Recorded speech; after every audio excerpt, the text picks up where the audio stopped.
행전 17장 10절에서 15절입니다.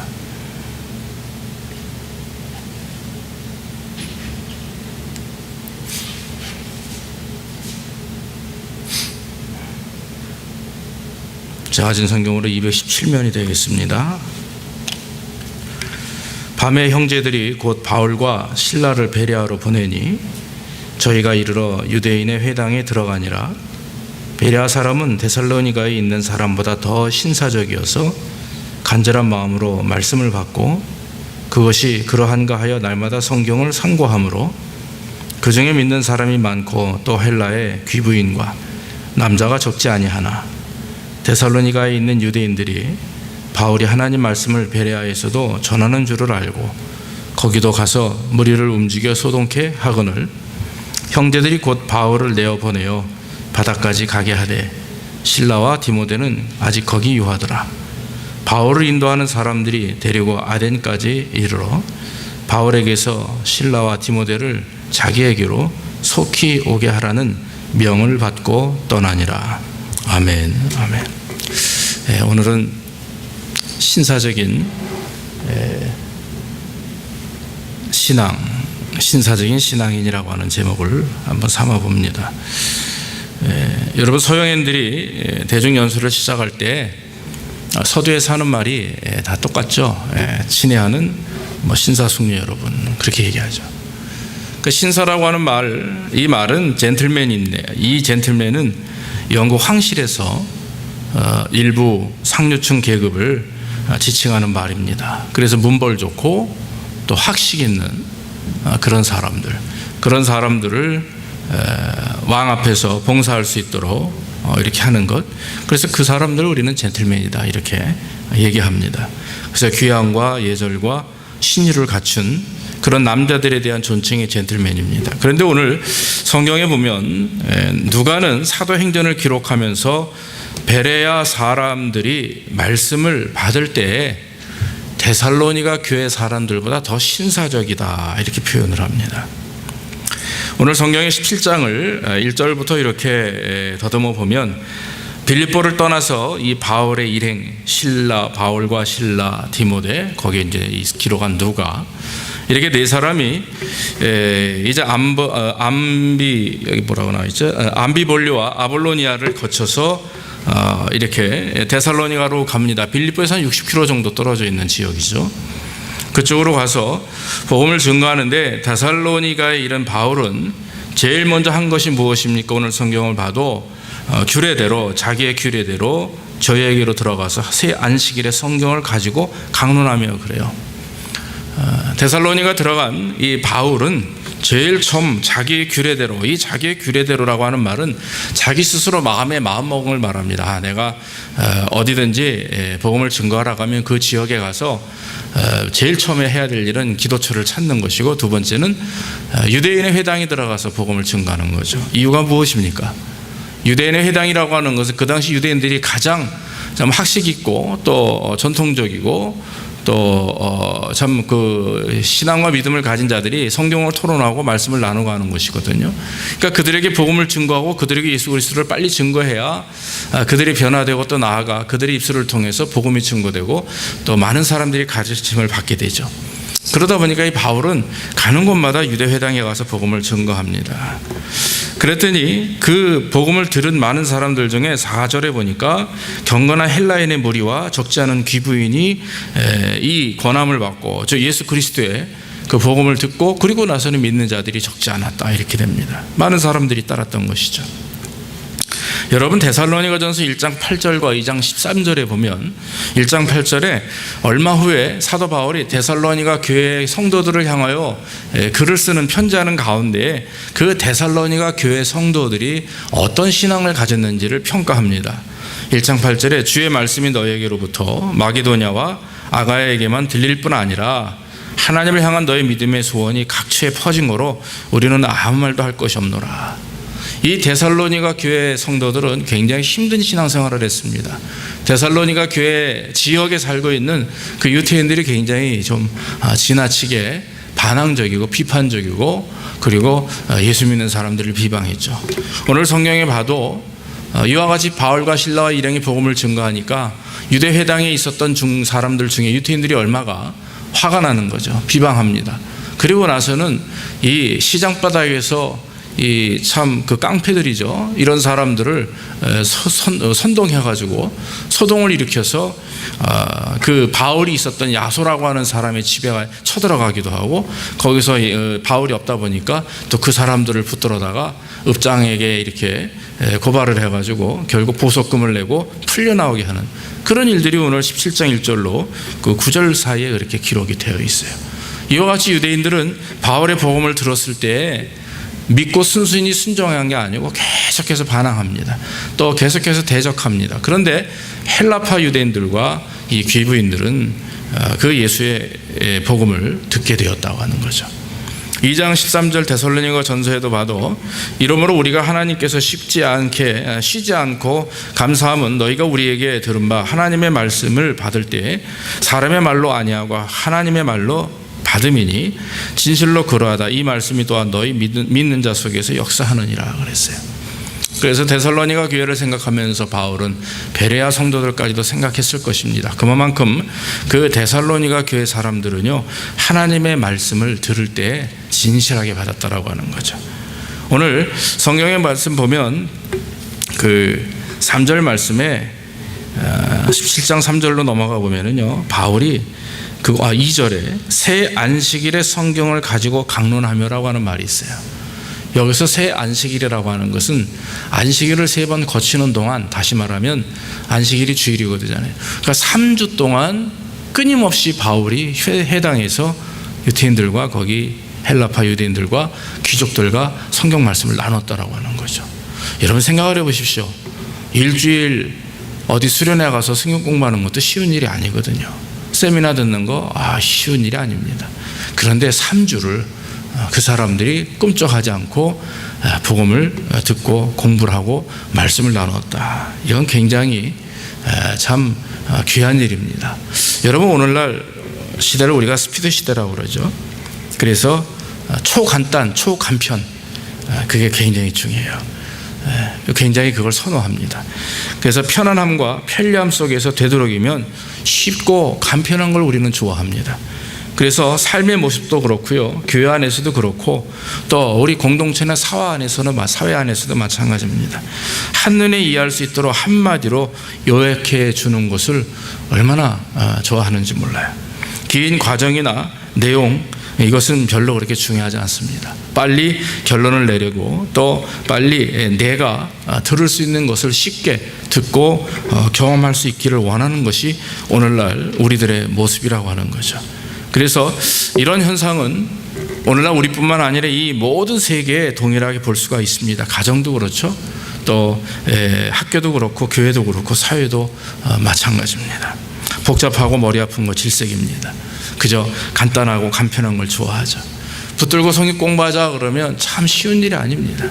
그럼에도 불구하고 믿음으로 함께 공부하는 여러분들에게 진심으로 감사를 드립니다. 우리들의 삶 속에 만약에 3주 동안 아침부터 저녁까지 매일 출근해서 이와 같이 성경 공부를 하자 그러면 아마 우리가 대단한 큰 마음을 먹고 어느 정도 가정과 자녀들을 어느 정도 이렇게 정리한 다음에 와야 될 거예요. 그러지 않으면 아마도 그렇게 3주 동안 한 곳에 모여서 말씀을 나누는 거 쉬운 일이 아닐 것입니다. 성경을 연구하고 토론하는 것 참 힘든 일입니다. 그러나 오늘 성경을 통해서 보면 이 데살로니가 교회 성도들은요, 그런 일들을 쉽게 할 수 있는, 그래서 하나님의 말씀을 사람의 말로 받지 아니하고 하나님의 말씀으로 받아서 믿음으로 실천했던 그런 사람들이라고 하는 것입니다. 데살로니가에서 복음을 증거할 때 헬라인들과 귀부인들이 다수 바울의 설교를 듣고 예수를 믿게 됩니다. 그리고 마음에 작정을 하고 바울을 따라갑니다. 그 당시 유대인들은 바울과 또 그 일행을 시기해서 시장에 깡패들을 동원해가지고 소동을 피우고, 그리고 난리를 치며 심지어는 나중에 보면 이 베레아까지 쫓아옵니다.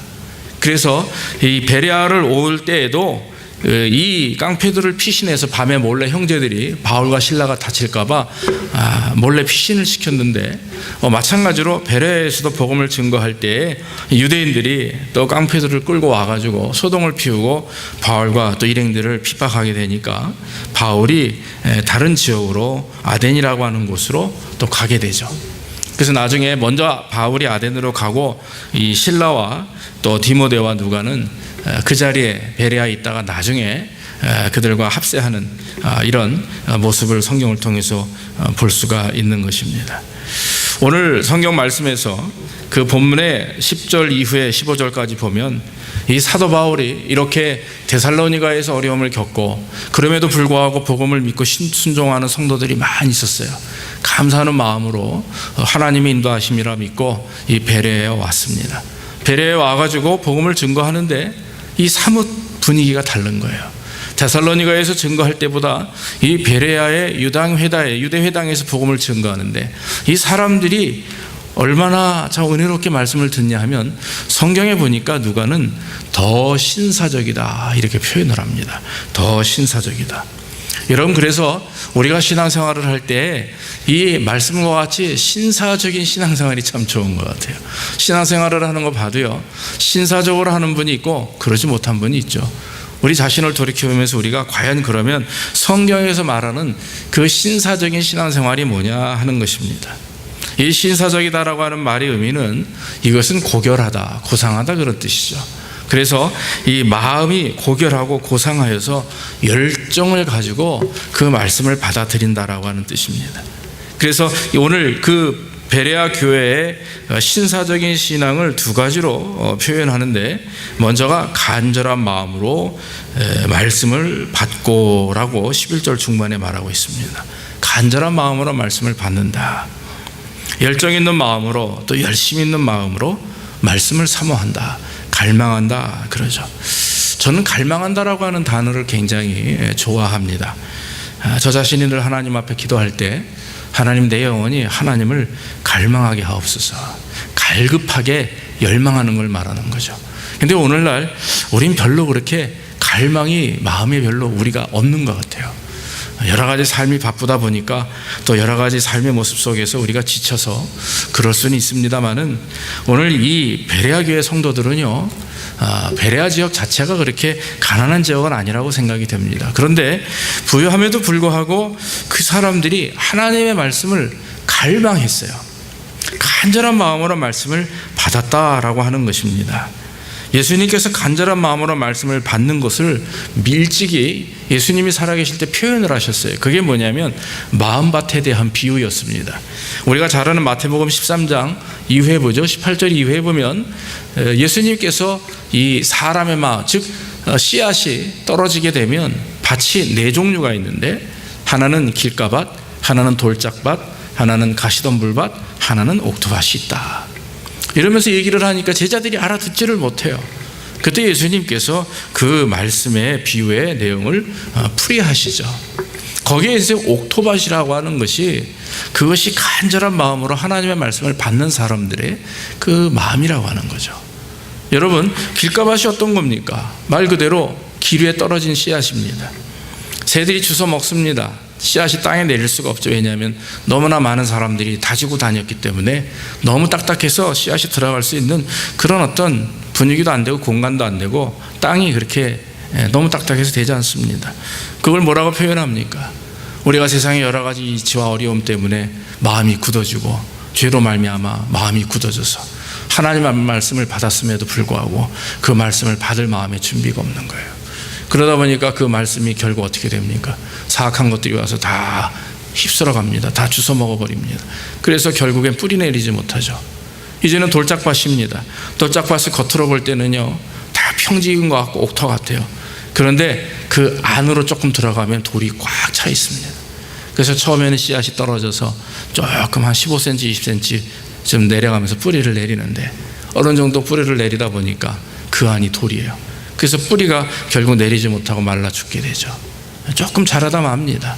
처음에는 우리가 말씀을 받습니다. 그런데 우리 안에 있는 그런 욕심들, 그런 상처, 또 그런 경험, 그런 죄의 모습들, 변화되지 않은 우리의 모습들을 보면서 우리가 하나님의 말씀을 받았음에도 불구하고 변화될 수 없어요. 결국 다시금 계속해서 세상적인 모습으로 돌아갑니다.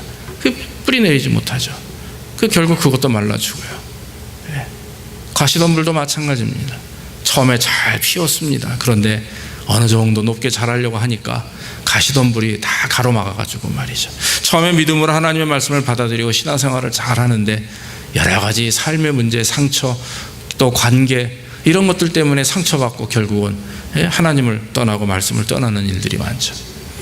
옥토밭은 그러지 않는다고 하는 것입니다. 여러분, 옥토밭이 될 수 있는 가장 첫 번째 비결이 뭔지 아십니까? 호세아서에 보면 묵은 땅을 기경하라 그랬어요. 옥토밭의 첫 번째 가장 중요한 조건은요, 땅이 흙이 부드러워야 된다고 하는 것입니다. 딱딱하게 굳어 있으면 안 됩니다. 뭉쳐 있으면 안 되죠.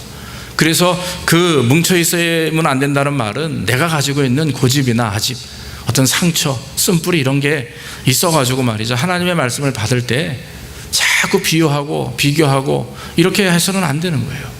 하나님의 말씀을 순수하게 받아들이고 그 말씀 가운데에서 나에게 역사하시는 부분이 있거든요. 똑같은 말씀이 떨어진다 해서 여기 계신 집사님들이 다 똑같이 은혜를 받는 게 아니고, 어떤 분은 이런 부분에 은혜를 받고 어떤 분은 저런 부분에 은혜를 받고, 어떤 부분은 책망하는데 나에게 책망하는 것처럼 말씀이 돼가지고 그런데 은혜를 받고, 어떤 분은 또 똑같은 말씀인데 위로의 말씀이 되기도 하고, 그때그때 우리의 상황과 처지에 따라서 들려지는 말씀의 내용이 달라요. 강단에서 들려지는 말씀은 똑같은 주제를 가지고 하지만은 받는 여러분들은 다를 수가 있죠. 옥토라고 하는 것은 미리 우리의 마음이 부드럽게 이게 기경이 돼야 됩니다. 무엇이든지 섭취할 수 있는 부드러움이 있어야 돼. 이건 우리의 책임이지 하나님의 책임이 아니에요. 우리의 책임이고 우리가 감당해야 될 부분입니다. 그래서 호세아서에서도 말씀도 마찬가지지만 구약에 있는 모든 예언서에 있는 말씀들이 늘 우리 자신이 먼저 하나님 앞에 회개하고 돌이키고 하나님의 말씀을 받을 준비가 되어 있을 때 그 말씀을 받을 수가 있다라고 하는 것입니다.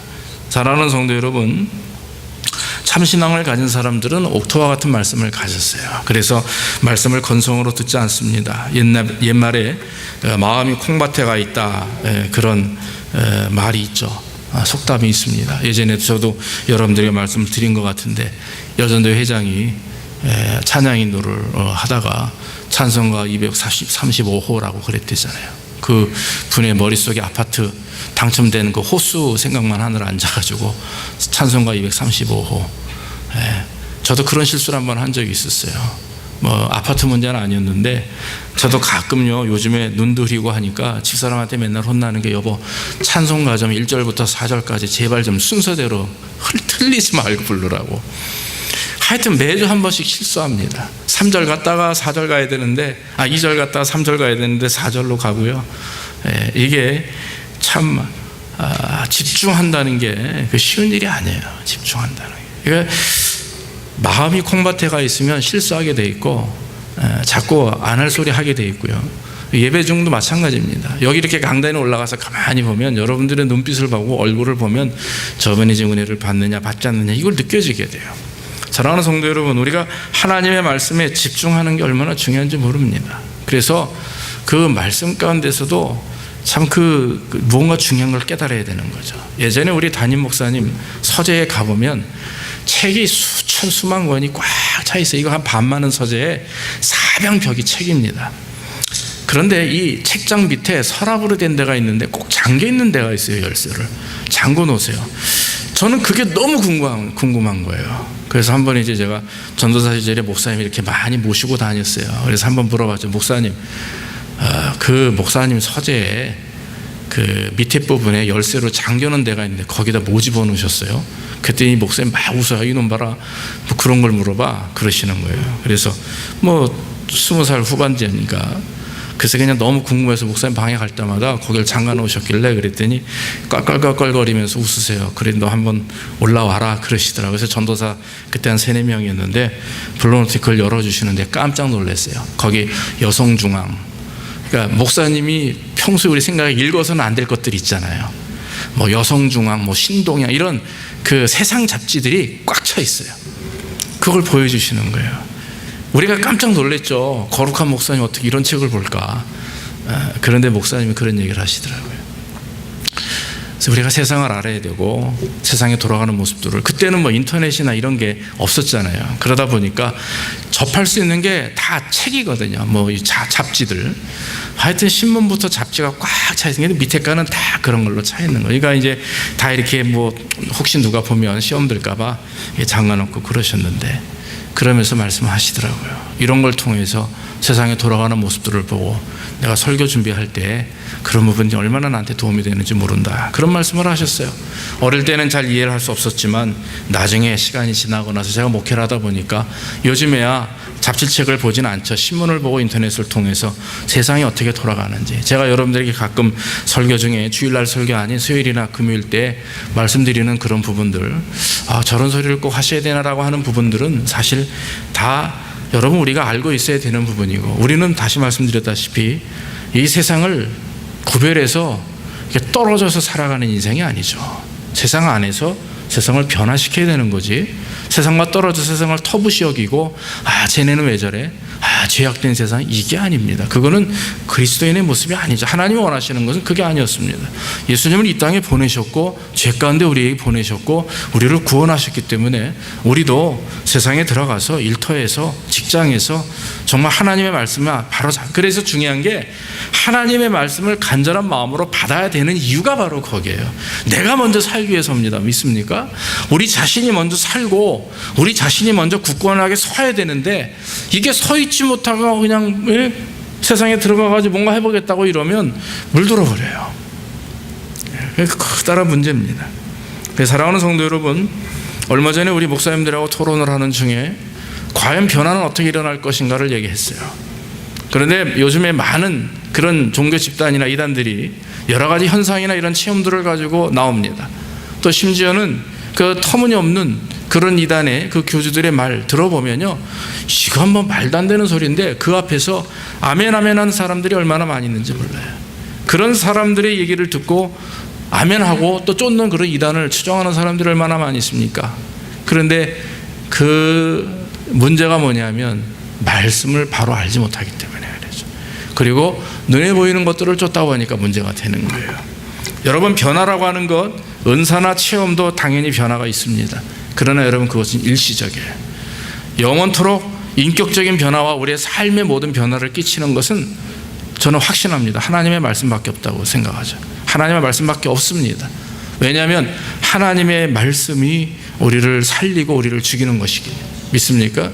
그렇기 때문에 저와 여러분들이 믿음을 가지고 하나님께 영광을 드러내고 하나님의 말씀을 듣고 하나님의 말씀대로 순종하는 것, 그래서 간절한 마음으로 하나님의 말씀을 받는 것이 얼마나 중요한지 모릅니다. 말씀을 들을 때 아멘 아멘하고 해답하는 게 얼마나 귀한지 몰라요. 그런데 여러분, 더 귀한 건 큰 소리로 아멘하고 돌아가서 삶에 변화가 없으면 그 아멘이 땅에 떨어져요. 아멘은 무슨 뜻입니까? 네, 맞습니다, 그렇게 될 줄로 믿습니다 라고 하는 거죠. 말씀을 받고 믿음으로 받아들였으면 그 받아들인 말씀이 내 안에서 살아 역사할 수 있도록 이거 진행 과정이 필요한 거죠.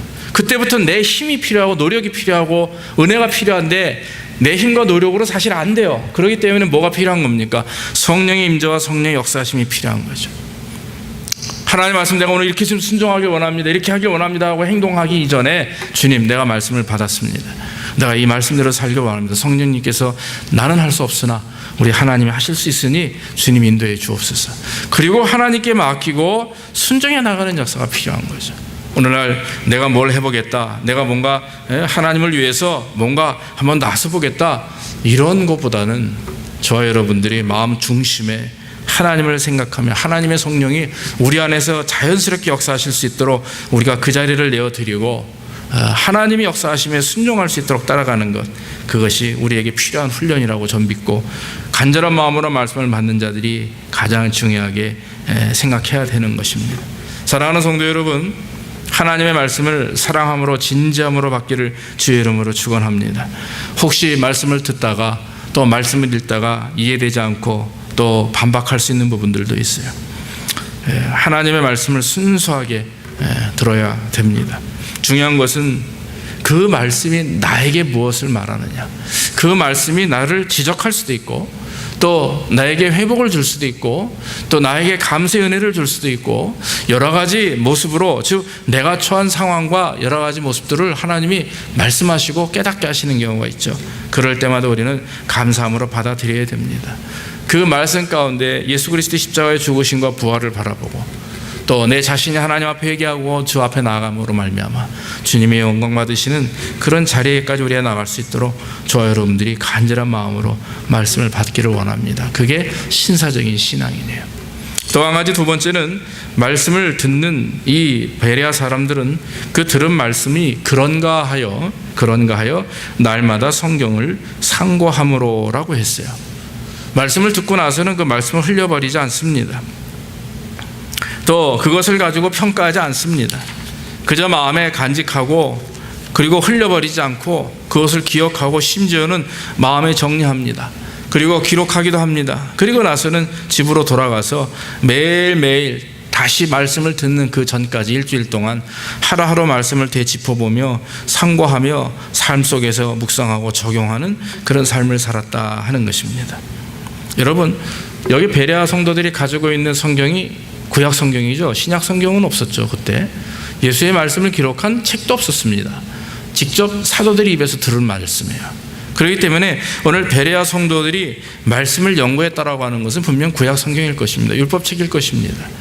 그런데 여러분, 이 구약의 내용을 알고 있는 이 베레아 사람들이, 성도들이 사도 바울에 대한 말씀, 사도 바울의 입술을 통해서 예수 그리스도를 증거받는데, 성경은 예수 그리스도를 이 땅에 보내시고 인류를 구원하시는 역사요 구속사적인 말씀이기 때문에 예수님의 말씀과 성경 구약의 말씀이 틀리질 않아요. 사도 바울이 유대인들을 향해서 해당해서 증거할 때는요, 정말 그 사도 바울이 그동안 공부하고 가졌던 그 율법 학자로서 또 지식 있는 가말리엘 그 가문의 아주 위대한 그런 그 선생님 밑에서 공부한 제자였기 때문에 이 성경을 꿰뚫는 은혜가 있었죠. 그래서 사도 바울은 예수 그리스도를 증거할 때 그냥 예수 믿으면 천당 불신지옥 이게 아니었습니다. 바로 구약에서부터 철저하게 깊은 성경 공부와 그 연구를 통해서 유대인들의 삶에 그 생각의 변화를 줄 수 있는 그 은혜를 끼쳤다라고 하는 거죠. 근데 베레아 사람들이 바로 그와 같이 굉장히 영적으로 지적인 수준이 높은 그런 성도들로서 성경 공부를 했다라고 하는 거예요. 그들이 모일 때마다 하나님의 말씀을 가지고 나눕니다. 그리고 나서는 말씀을 나누고 또 교제하며 또 서로 상대방을 이렇게 체크하면서 말이죠, 믿음으로 하나님께 영광을 돌리는 그런 성경 공부의 시간들을 매일 가졌다라고 하는 거죠. 요한복음 5장 39절에 보면 예수님이 말하기를 너희가 성경에서 영생을 얻는 줄 생각하고 성경을 상고하거니와 이 성경이 곧 내게 대하여 증거하는 것이라 그랬어요. 여러분, 성경만 읽어서 구원받는 게 아니라고 하는 거죠. 성경은 디모데후서 3장 16절 17절 뭐라고 기록합니까? 모든 성경은 하나님의 감동으로 된 것으로 교훈과 책망과 바르게 함과 의로 교육하기에 유익하니 그랬어요. 이는 하나님의 사람으로 온전케 하며 모든 선한 일을 하기에 온전케 하려 함이라. 이게 하나님의 말씀입니다. 그러므로 성경은 예수 그리스도를 믿는 자들, 또 믿을 사람들에 대해서 예수 그리스도를 말씀하는 것이고, 구원은 예수 그리스도를 믿음으로 말미암아 받되 구원받은 성도들이 하나님의 뜻에 따라 살 수 있도록 인도하시는 디렉션이 있는데 그게 성경이라고 하는 거죠. 그렇기 때문에 여러분, 주일날 여러분들이 강단에서 들려오는 말씀을 듣거나 또 여러분들이 삶 속에서 큐티를 하고 성경 공부를 할 때 우리의 삶과 우리의 생각을 변화시키고 하나님을 믿는 백성으로서 성도로서의 아름다운 신앙일을 가게끔 하는 게 성경 공부고 이런 예배고 그래요. 그렇기 때문에 여러분, 성경 공부하는 여러분들이 그냥 그때 일주일에 한 번씩 와가지고 그냥 모임이 중요한 게 절대 아닙니다. 그것이 중요한 게 아니라 정말 한 주간 한 주간 이 1시간 2시간의 성경 공부를 통해서 내가 얼마나 하나님 앞에 가까이 가고 있는가를 날마다 자꾸 체크업하는 거죠. 그러기 위해서 성경을 자꾸 외워야 되고 또 묵상해야 되고 말씀을 또 나누고 또 아내와 남편과 서로 또 그 말씀을 가지고 한번 토론도 해보고 이런 뭔가 진지한 신앙인으로서 삶을 살아야지 뭐 싸우기 바쁘고 뭐 이러면 이게 문제가 되는 거예요. 그러므로 사랑하는 성도 여러분, 저와 여러분들이 온전한 믿음을 가지고 하나님의 말씀을 받을 때에는 그 말씀이 우리의 삶에 어떤 영향을 끼치고 있는가 우리가 돌이켜 봐야 되는 것입니다. 신명기 17장 19절에 평생에 자기 옆에 두고 읽어서 그 하나님 여호와 경외하기를 배우며 이 율법의 모든 말과 이 규례를 지켜 행할 것이니라 그랬습니다. 하나님의 말씀을 들을 때 열정을 다하고 간절한 마음으로 듣고 그 말씀을 마음에 정리하고 기록하여서 날마다 돌이켜보며 그 말씀이 내게 어떤 은혜가 있는지 돌이켜봐야 됩니다. 사랑하는 성도 여러분, 쉽게 말씀을 듣고 잊어버린 이후에 자기의 생각과 습관에 따라서 또 밖에 나가서 똑같은 생활을 한다면 별 변화가 없어요. 은혜가 없죠.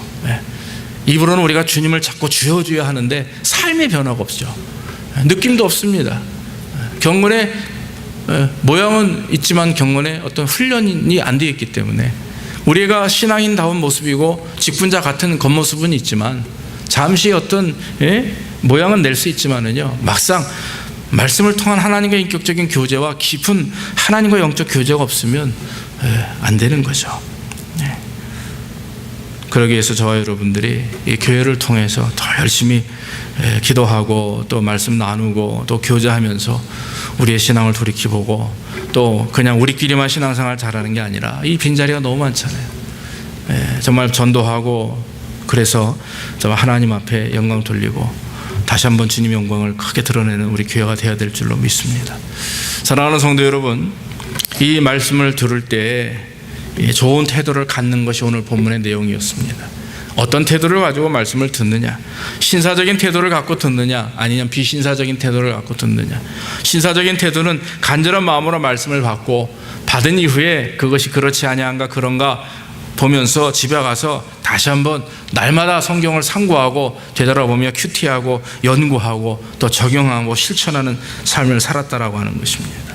나중에 보면 데살로니가 교회 사람들보다 베레아 사람들이 더 많은 자들이 예수를 믿고 주님 앞에 돌아왔다고 하는 사실을 알 수가 있는 것입니다.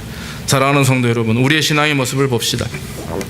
우리가 너무나 빠른 걸 좋아해요. 너무나 간편하고 그런 걸 좋아하죠. 또 요약이 잘 되는 걸 좋아합니다. 저도 공부하다 보면 그냥 책을 읽으려면 얼마나 힘이 드는지 몰라요. 그럼 막 찾아가지고 요약본을 찾아 물어봐요. 근데 또 교수는 어떻게 이렇게 하는지 요약한 거 말고 다른 걸 물어봐가지고 한두 번 혼난 적이 아닙니다.